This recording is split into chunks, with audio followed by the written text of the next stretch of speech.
Bonjour à vous, je suis ravie de vous retrouver aujourd'hui pour une nouvelle vidéo qui va s'axer plus ou moins sur le teint. Je vous ai réalisé un make-up que je peux faire très souvent et d'ailleurs si vous me suivez sur Instagram vous devez voir assez souvent ce make-up, enfin du moins ce type de make-up parce que je change très souvent mes fonds de teint. Mais c'est le genre de make-up lorsque je suis pressée, que je n'ai pas le temps, je fais mon teint, je fais mes sourcils et je mets un rouge à lèvres avec une couleur un peu peps comme celui-ci.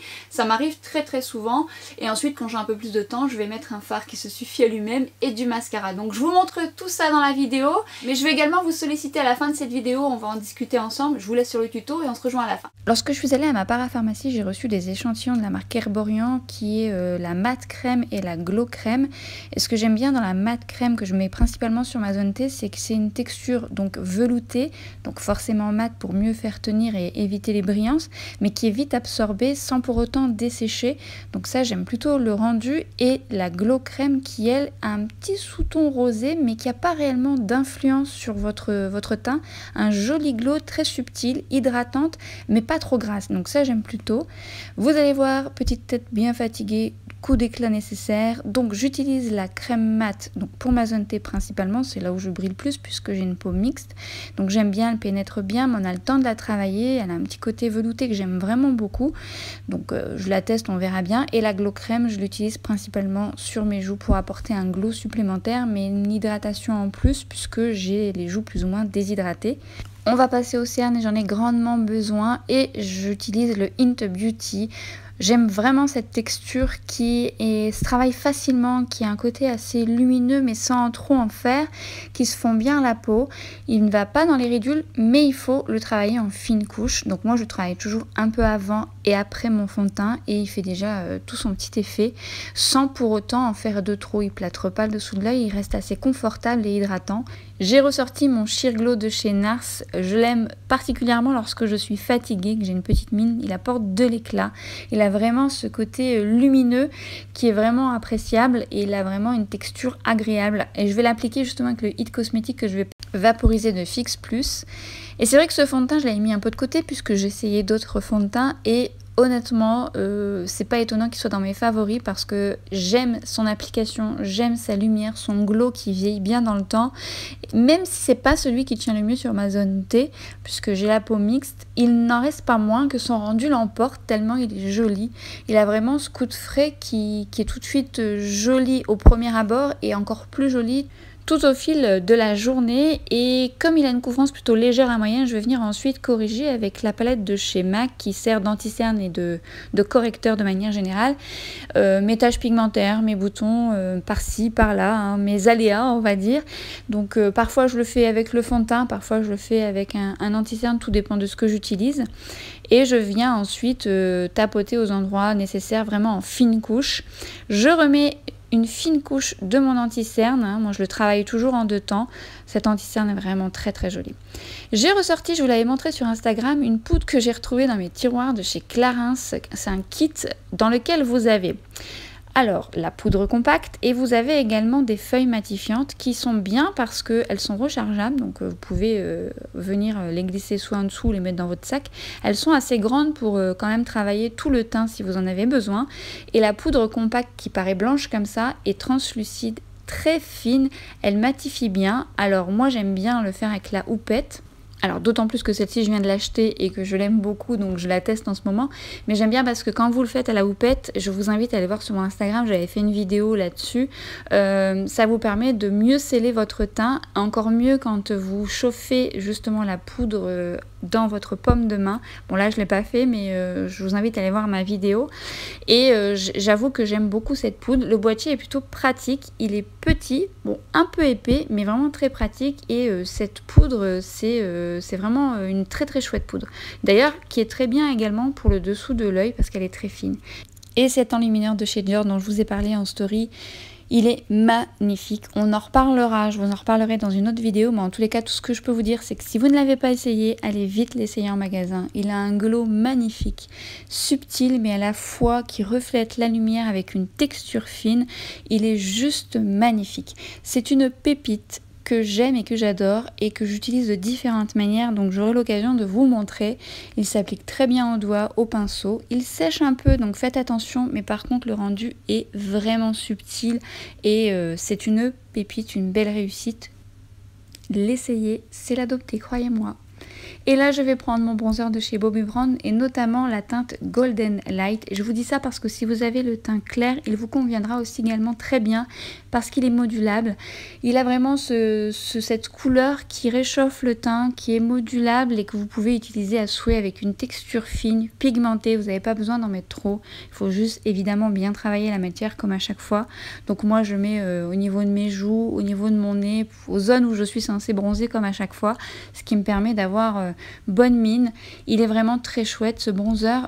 Franchement, bon déjà moi je suis très fan de la marque Bobbi Brown. J'aurai l'occasion de vous montrer d'autres produits que j'ai, que je trouve très bien. J'adore les pinceaux également. Il est génial. Et j'ai reçu tout dernièrement un blush, pareil que je vous ai montré en story. Ce blush, très sincèrement, il est top. Charming Rose, il est plutôt dans les tons pêche, mais il est surtout satiné, mais satiné subtil. Il renvoie la lumière, il a une très belle couleur, modulable, et pour moi c'est un petit coup de cœur. Il est vraiment très beau, je ne l'ai pas encore essayé sur les yeux, mais ça ne saurait tarder. Vous allez voir, il renvoie tout de suite cette lumière qui apporte également un glow mais vraiment très subtil. Il est vraiment satiné, juste ce qu'il faut, sans marquer les pores de la peau. Vraiment très très beau. J'adore la couleur, c'est un petit coup de cœur.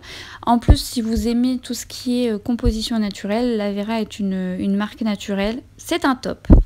Et je vais donc faire et continuer mes sourcils, et en ce moment je les fais très très souvent en fard, et notamment avec la palette de Linda Alberg avec le fard cigare, et je mélange un peu de noir aux zones où je n'ai pas vraiment de sourcils. Et comme vous avez pu voir en story sur Instagram, j'ai investi dans les pinceaux de Linda Alberg parce qu'il y avait une promo sur son site il y a quelques temps, et ce pinceau est très bien pour faire les sourcils parce qu'il est précis. C'est ce que j'aime en tout cas sur mes sourcils, tout dépend de ce que vous recherchez, et j'adore cette palette pour mes sourcils et ça va très vite justement à faire. Quand on n'a pas le temps, c'est bien pratique. Et lorsque j'ai fait mes sourcils, je mets une base. Souvent, j'aime bien mettre le Paint Pot quand j'ai pas envie de maquiller mes yeux de chez MAC, donc le Soft Ocre qui est donc mat et qui a à peu près la couleur de ma paupière. Mais dans ces Paint Pots là, justement, je voulais vous montrer deux que j'aime beaucoup, qui est le Bar Study qui arrive à la fin, mais j'en ai un tout neuf. Il est vraiment très lumineux. Ça, c'est quand je mets du mascara, mais on y viendra un peu plus tard. Et j'adore aussi le Vintage Selection qui est un petit peu sous-ton rose magnifique, très lumineux également. Ce sont les deux lumineux que je peux mettre assez souvent. Mais là je vais partir sur le soft ocre parce que je voulais vous montrer ce que je fais quand je ne maquille pas mes yeux, sauf quand je mets une base. Donc je mets la soft ocre et j'unifie ma paupière, et bien souvent j'aime porter ensuite un rouge à lèvres avec une couleur peps comme celui-ci de chez Charlotte Tilbury qui est le Electric Poppy.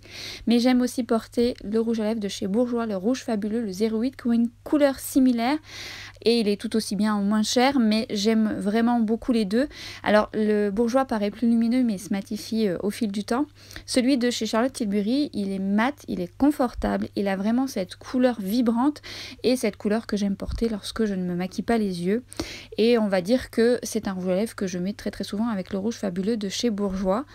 J'aime bien aussi mettre du crayon beige sur ma muqueuse pour m'apporter un peu plus d'éclat parce que souvent je suis assez rouge à ce niveau-là. C'est un premier make-up terminé, je vous montre la suite juste après. C'est vrai que c'est un make-up que je fais très souvent quand je n'ai pas le temps, mais mon teint est souvent fait parce que j'aime bien l'unifier, j'aime bien apporter de l'éclat. Ça me prend moins de temps que travailler mes yeux, bien que vous allez voir ensuite, lorsque je décide de les maquiller, ça m'arrive aussi d'avoir une méthode rapide lorsque j'ai pas le temps non plus. Mais souvent c'est ce type de make-up que je peux faire, ou avec un rouge à lèvres bois de rose. Et puis finalement, si j'ai envie d'aller un peu plus loin mais que je n'ai toujours pas le temps, mais que je veux quand même avoir un petit peu plus l'air réveillé, même si le rouge à lèvres apporte un petit coup de peps, et bien je mets un fard tout simple qui se suffit à lui-même, que ça peut être dans une palette ou même un highlighter tout simple, et je mets du mascara. Parce que le mascara ça m'ouvre le regard étant donné que j'ai les cils blonds et que évidemment ça ferme un peu mon regard. Ça peut être très bien un fard de la palette de chez Charlotte Tilbury, The Icon Palette, la Atomic Blonde, ou la palette de chez MAC, ou tout simplement un fard, un highlighter que vous avez dans vos tiroirs. Pour moi en fait un fard qui se suffit à lui-même sur moi, c'est plutôt un fard lumineux qui apporte de la lumière au niveau de mes yeux, et je mets que ça, donc je vous montre tout de suite. Donc dans la palette de chez Charlotte Tilbury, The Icon Palette, souvent quand je veux prendre un fard seul, je mets celui-ci qui est plutôt très joli avec des reflets, il est clair, il apporte de la lumière à mon regard. où je prends ma palette d'amour, la Atomic Blonde de chez Nars. Donc je vous ai fait des make-up avec cette palette si vous ne l'avez pas vue. Soit je prends celui-ci qui est juste sublime, que j'adore, qui lui a des sous-tons un peu plus pêche par rapport à celui de Charlotte Tilbury qui est un peu plus doré. Mais vraiment un petit côté miroitant que j'aime beaucoup, il reflète bien la lumière. Ou tout simplement l'highlighter de la palette, c'est pareil que j'adore mettre sur mes yeux, qui lui est beaucoup plus subtil. Il est moins miroitant, il apporte juste un voile de lumière un peu plus clair et c'est pareil, j'adore le porter tout seul. Ou dans la Art Library de chez MAC, j'adore ce fard également porté seul, qui reste un peu dans les mêmes sous-tons que ce que je vous ai montré précédemment. Ça peut être aussi l'highlighter de la palette de chez Charlotte Tilbury, la Film Star, qui est pareil, beaucoup plus discret, qui apporte aussi de la lumière, un petit coup d'éclat. Et là je vais donc opter pour la Atomic Blonde et je vais prendre tout simplement l'highlighter de la palette, ça m'arrive très souvent. Et tout simplement, je viens déposer l'highlighter sur ma paupière mobile de manière à ce que j'apporte de l'éclat à ce niveau-là. Donc je peux le faire très bien au pinceau comme je peux le faire très bien au doigt. Je viens quand même un peu estomper. Bon, quand c'est l'highlighter de la palette de chez Nars, ça reste assez subtil, donc vous pouvez pas trop vous tromper. Et voyez tout de suite, ça apporte de l'éclat. Et déjà tout seul, il est magnifique cet highlighter. Je vous l'ai déjà dit, c'est un highlighter sublime, autant sur le visage que sur les yeux. Et je l'aime énormément. Et souvent j'opte aussi pour des mascaras qui vont vite, c'est-à-dire soit le Marc Jacobs de Velvet Noir ou le Paradise de chez L'Oréal. Ils vont vite et ça va tout seul. Et là je prends le Marc Jacobs pour apporter tout de suite de la longueur, du volume comme j'aime, mais tout en gardant quand même un naturel. Et hop, le make-up est donc terminé. C'est une deuxième option que je peux faire quand j'ai un peu plus de temps. Je suis assez fan des fards qui se suffisent à eux-mêmes, mais ça on aura l'occasion d'en reparler dans une prochaine vidéo. Ce make-up est donc terminé, donc comme je vous disais au début de la vidéo, j'aimerais vous solliciter parce qu'au début de ma chaîne, qui est pas très vieille, hein, je vous avais dit que je voulais vous faire des vidéos make-up look, des vidéos qui regroupent différentes façons de travailler mon teint, puisque comme vous le savez, moi j'aime travailler mon teint de façon différente, donc ça me permettait de vous mettre des fonds de teint en action, des bronzers, des blushs, avec un make-up chargé ou non, donc c'est vraiment encore cette idée que j'ai de rendez-vous quotidien, c'est-à-dire que j'ai envie de faire ce genre de vidéos assez régulièrement, mais c'est vrai que le titre me pose souci parce que make-up look, voilà, make-up look, voilà. J'ai plutôt envie d'avoir un titre percutant mais qui soit le titre qui vous donne rendez-vous entre vous et moi en sachant que vous allez avoir ce type de contenu dans cette vidéo. Donc j'ai envie d'avoir un titre qui nous permet de savoir que ce rendez-vous-là, ce sera un make-up avec différents produits mis en action. Alors il se peut que ce soit un make-up comme aujourd'hui en voix off, ou un make-up où je vous parle plus en direct, et puis évidemment après d'autres vidéos sur des thèmes différents. Mais comme c'est ce genre de vidéo, je les veux récurrentes sur ma chaîne, j'aimerais avoir un titre précis. Donc je vous sollicite de savoir si vous avez une idée de titre qui nous donnerait cette idée de rendez-vous quotidien.